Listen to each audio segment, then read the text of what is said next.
4.5 माह के बाद उनकी ज़मानत आर्ग्यू की है, जिस पर कुछ ही देर में फ़ैसला महफूज हो जाएगा और उम्मीद करते हैं कि आज फ़ैसला अनाउंस भी होगा। अदालत के अंदाज से ये लग रहा है कि आज ही फैसला जो है ये सुना दिया जाएगा और हम उम्मीद रखते हैं कि खान साहब और बीबी साहबा के ऊपर सिर्फ ये एक केस जिसमें वो पाबंद सलासल हैं, उनकी सज़ा जो है वो मुअत्तल हो जाएगी और उस आज इमरान खान साहब और उनकी मिसेस की ज़मानत एक्सेप्ट हो जाती है तो उनकी रिहाई फौरी और यकीनी है और वो फौरी बाहर आ जाएंगे। तमाम केसेस में उनकी ज़मानतें हुई हैं, तमाम केसेस में रिज़ल्ट आ चुके हुए और ये वो आखिरी चंद एक रिज़ल्ट हैं जिनके बाद इद्दत और निकाह का केस एक अनफॉर्चुनेट केस था।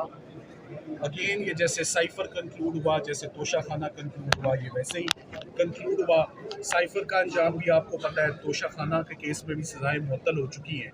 हम तो चाहते थे कि ये अपील ही आर्ग्यू हो जाए और अपील पर फैसला हो, मगर 15 तारीखें और 2 महीने तक शाहरुख अर्जुमंद साहब इस केस को सुनते रहे और फिर मुद्दई ने उनके ऊपर अदम एतमाद करके कोर्ट को स्कैंडलाइज करके कोर्ट ने फैसला देने से गुरेज किया और आज अफजल मजूका साहब के पास ये मामला आया, जहाँ पर आज बुशरा इमरान साहिबा के बिहाफ पर मैंने मुकम्मल दलाइल दे दिए।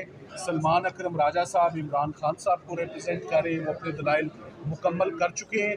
एक शॉर्ट ब्रेक हुई है चाय की और इसके फौरी बाद जज साहब आधे घंटे बाद रिज्यूम करेंगे और सरकार के दलाइल सुनेंगे। खावर मानिका साहब के मोटी मोटी आपको बात बता देता हूँ कि ये केस पाकिस्तान में इद्दत और निकाह के ऊपर कोई क्रिमिनल प्रोसिक्यूशंस नहीं हुई हैं। पहली दफ़ा खान साहब और उनकी मिसेस के ऊपर ये एक ऑब्जेक्शनेबल और एक एब्नॉक्शियस, मैं से कहूँगा कि ये एक ट्रायल था, सवाल थे और इशू था जिस पर हमारे पास सुप्रीम कोर्ट का व्यू, हमारे पास मोहम्मदन लॉ का व्यूज़, हमारे पास मुख्तलिफ रिलीजियस और मजहबी स्कॉलर्स का व्यू बड़ा क्लियर है कि एट बेस्ट और एट मोस्ट अगर कोई इद्दत के पीरियड के अंदर कोई शादी हो भी जाए तो वो एक इर्रेगुलर मैरिज होती है, वो कभी भी क्रिमिनल लॉ और सज़ा का मुर्तकब नहीं होती, वो कभी भी उसमें 7 साल जैसी एक्सेसिव सज़ा नहीं सुनाई जाती। So once again this is a case of political victimisation. Bushra Bibi खातून है, शी इज़ क्वाइट अनवेल, वो खुद वहाँ से ट्रांसफ़र होती हैं, फ्रॉम बनी गाला कंफर्ट जोन से निकलती हैं और जेल में आती हैं और आज हमने उनकी तकरीबन 4.5 माह के बाद उनकी ज़मानत आर्ग्यू की है, जिस पर कुछ ही देर में फ़ैसला महफूज हो जाएगा और उम्मीद करते हैं कि आज फ़ैसला अनाउंस भी होगा।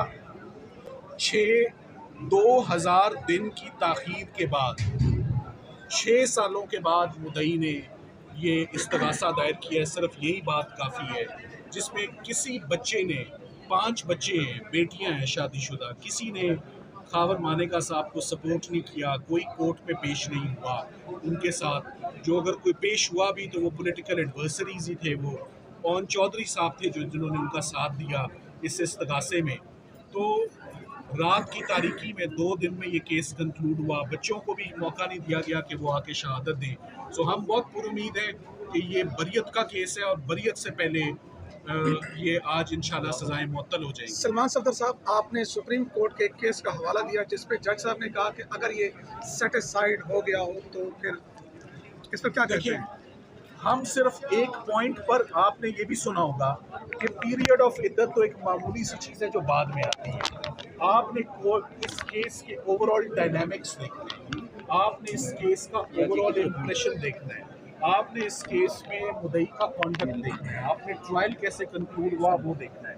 और पीरियड ऑफ इद्दत पे वो खुद कह रहे हैं कि ये भी व्यू है कि ये इर्रेगुलर मैरिजेस होती है, ये क्रिमिनल लॉ की फोल्ड्स में नहीं फॉल करती। देखिए, मैंने जज साहब को मिसाल दी कि ये जुर्म है धोखेबाजी से शादी कर लेना, तो कौन उठ के कहेगा कि मेरे साथ धोखा हुआ, या खावत या बीवी, आपने दोनों को मुलज़िम लिया हुआ है इस केस में। और खावर मानिका साहब जिन्होंने 8 साल पहले तलाक दे दी हुई है, उनके साथ आज धोखा हुआ, वो 6 साल कहाँ थे? ये सर्कमस्टांसेस बड़े डूबियस, बड़े डाउटफुल और बड़े सस्पिशियस हैं। आपने फ्रॉड किसके साथ हुआ ये भी नुकता उठाया और फैसले का भी हवाला दिया। फ्रॉड किसके साथ हुआ, कोई सामने नहीं आया जिसके साथ फ्रॉड हुआ है। ये फ्रॉड या बीवी कहती है कि मेरे साथ खावत ने किया है, क्या खामन कहता है कि मेरे साथ बीवी ने किया, यहाँ तो आपने मियाँ बीवी दोनों को मुलजिम बना लिया है। चलें कुछ ही देर में फैसला आने वाला है। आखिरी बात, जिसमें आपको मरकजी अपील में मुआवनत करने की कहा गया है कि जनाब विरासत का मामला अगर दौरान इद्दत खामन मर जाता है, तो ये क्या मामला था जिस पर आपने आगे जाकर जज साहब ने एक अपनी क्वेरी की, उन्होंने कहा ये मैं सिर्फ आपके काइंड नोटिस में बात दे रहा हूँ कि मुझे इस पॉइंट पर असिस्टेंस दीजिएगा, मगर जब मेन अपील आर्ग्यू करे तब।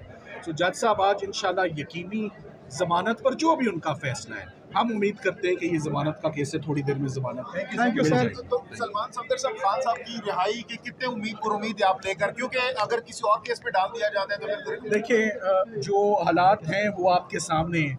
हमारे सामने जितने केसेस आते गए बनते गए, उन सब केसेस में खान साहब की जमानतें हो गई, उन सब केसेस में वो बाइज्जत बरी हो चुके हैं। तो क्या कोई बैकअप स्ट्रेटजी बनाई है इस हवाले से आप लोगों ने? देखिए बैकअप स्ट्रेटेजी अगर होगी तो आप मीडिया में कैसे बता सकते हैं। Thank you very much. तो खान साहब इस वक्त सिर्फ एक केस है ये इद्दत वाला या बीबी साहबा, वो सिर्फ इस एक केस की हद तक पाबंद सलासल है। तो आज हमारी तरफ से दलाइल मुकम्मल हो गए। बीबी साहबा की हद तक सलमान सफदर साहब ने दलाइल दी हैं और खान साहब के इससे पहले ही दलाइल 21 तारीख के मुकम्मल हैं। अभी एक वक्फा दिया गया है और उस वक्फे के बाद प्रोसिक्यूशन जो है वो अपने दलाइल जो हैं वो आज देंगे और आज अदालत के अंदाज से ये लग रहा है कि आज ही फैसला जो है ये सुना दिया जाएगा। और हम उम्मीद रखते हैं कि खान साहब और बीबी साहबा के ऊपर सिर्फ ये एक केस जिसमें वो पाबंद सलासल हैं, उनकी सज़ा जो है वो मुअत्तल हो जाएगी और उसके बाद उनकी रिहाई बिल्कुल यकीनी है इंशाअल्लाह ताला। इस वक्त तक हमारे नोटिस में कोई ऐसा मामला नहीं है कि उनकी गिरफ्तारी जो है वो डाली गई हो या कोई इस तरह का प्लान बनाया गया हो। जो एक पंजाब काबीना ने एक फैसला किया था उसको भी हमने लाहौर हाई कोर्ट में चैलेंज किया हुआ है और दीगर और केसेस भी जो खान साहब के ऊपर दर्ज हैं, तमाम में खान साहब की इस वक्त ज़मानतें या प्री रेस्ट चल रही हैं या उनकी कन्फर्म हुई हैं या उनकी इक्विटर हुई है। बहुत बहुत शुक्रिया। Thank you ji.